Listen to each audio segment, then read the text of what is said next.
Unit 1, factoring by splitting the middle. We're going to factor trinomials with a leading coefficient that is not equal to 1. Previous days, all of these numbers right here before the x squared have been a 1. They have not been there, so it is a 1 there. Well, today we're going to look at trinomials that have a leading coefficient that is not equal to 1. Now, go to factor this one. What is the first thing I always ask you to ask yourself? Is there a what? GCF. Is there a greatest common factor to this problem? Yes. What is the greatest common factor? What is the largest number that can go into all three of these? 5.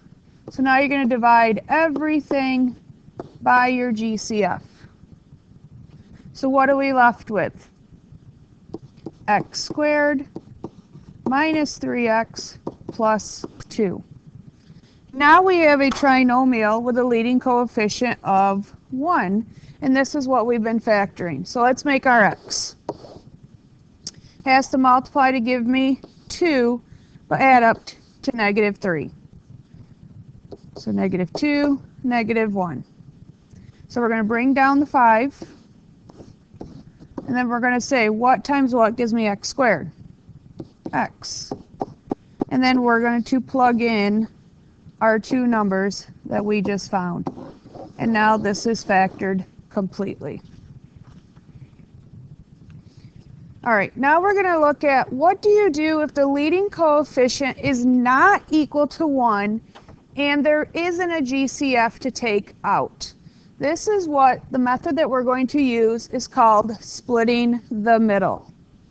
Before we actually get into that, let's review the previous lesson, factor by grouping, because we're going to use that in this lesson.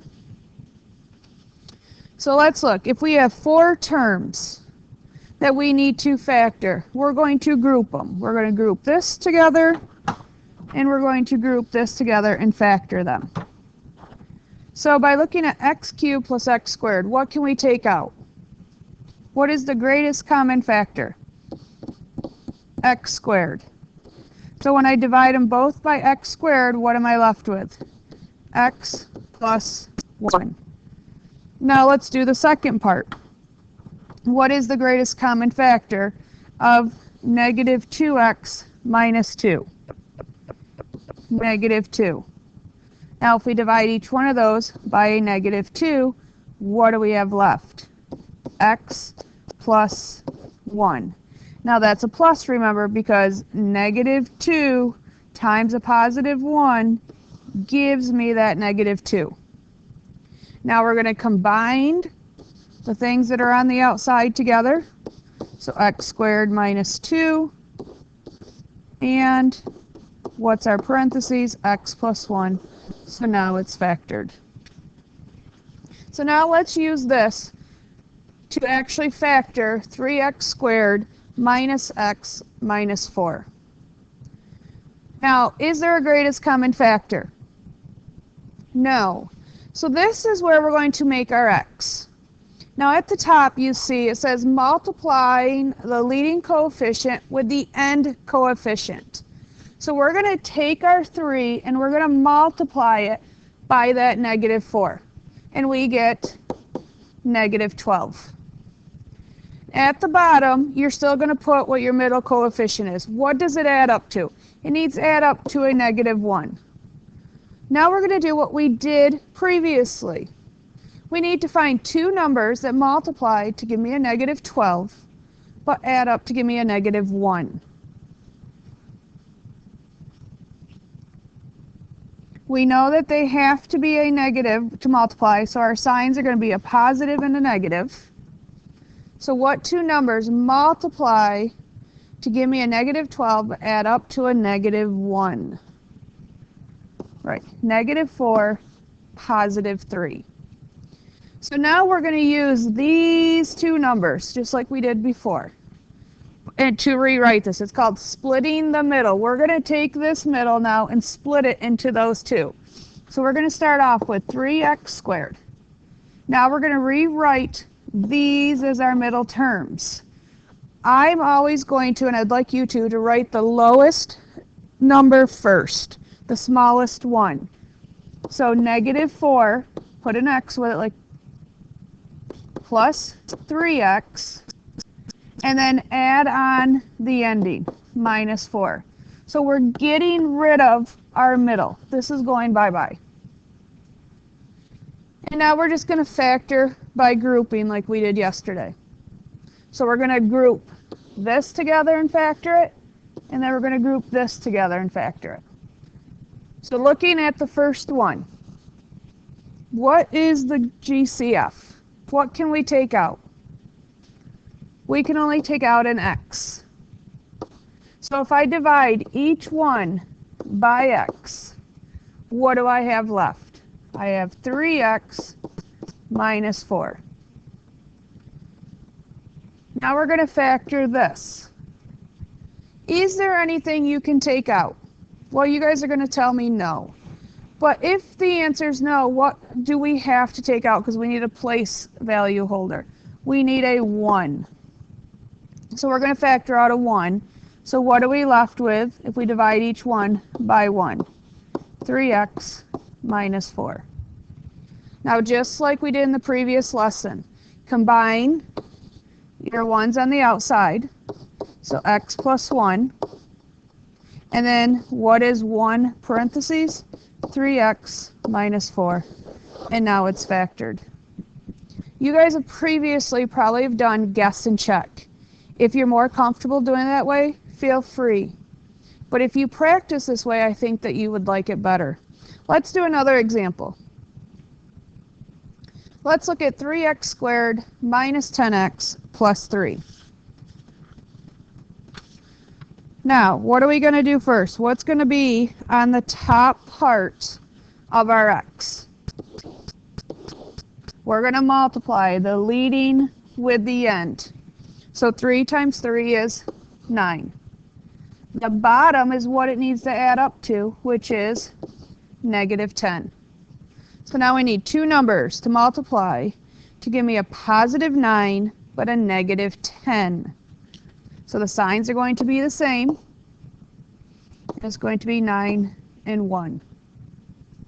So now we're getting rid of our middle term, or splitting the middle. We're going to split that. So bring down your first. And now use these. But I'm going to always put the smaller one first. So -9x minus 1x, because it's a negative, and then adding on the end, plus 3. Now you have factor by grouping. So we're going to group this together and this together. So we're going to factor this first. What is the GCF? 3x.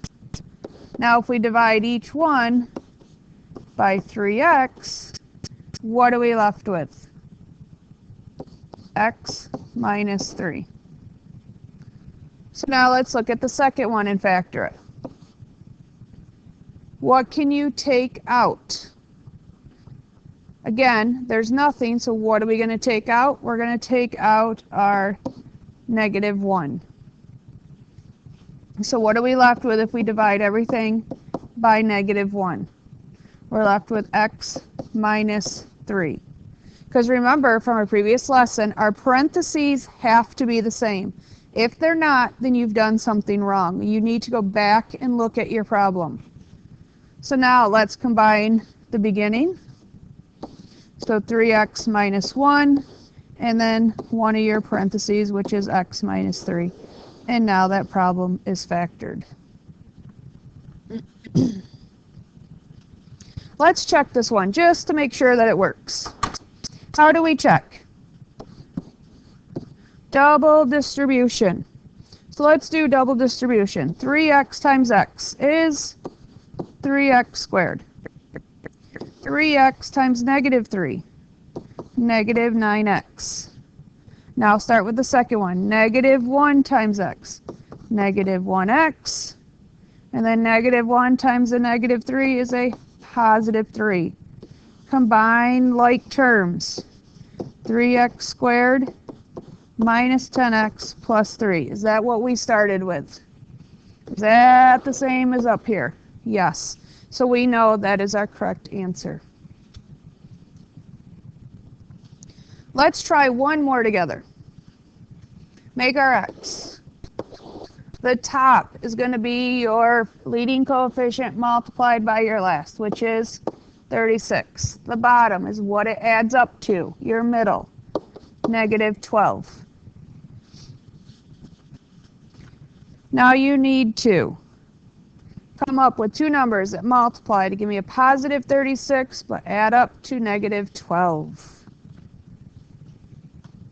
Negative 6 and negative 6. So now rewrite your beginning, 9x squared. Split the middle, negative 6x, negative 6x. And then bring the ending. Now you have factor by grouping. So now we're going to factor that, and we're going to factor that. So 9x squared minus 6x. What is the greatest common factor? 3x. Divide each one by 3x. What are we left with? 3x minus 2. Now let's factor the second part. Greatest common factor. What can I factor out? Negative 2. So now divide everything by negative 2. What are we left with? 3x minus 2, and our parentheses are the same. So now combine what's outside your parentheses together. 3x minus 2, and then what's one set of your parentheses? 3x minus 2. And that is your answer. This is just an easier way than guessing and checking. It just saves time. So if you just keep practicing, you'll get this. And I think it's a lot easier when you try to factor. Now, you're going to try these three. You're going to pause the video. And I want you to try the first two. And then hit play. Check your first two. Then pause the video again, try number 3, then check number 3. So go ahead and pause the video.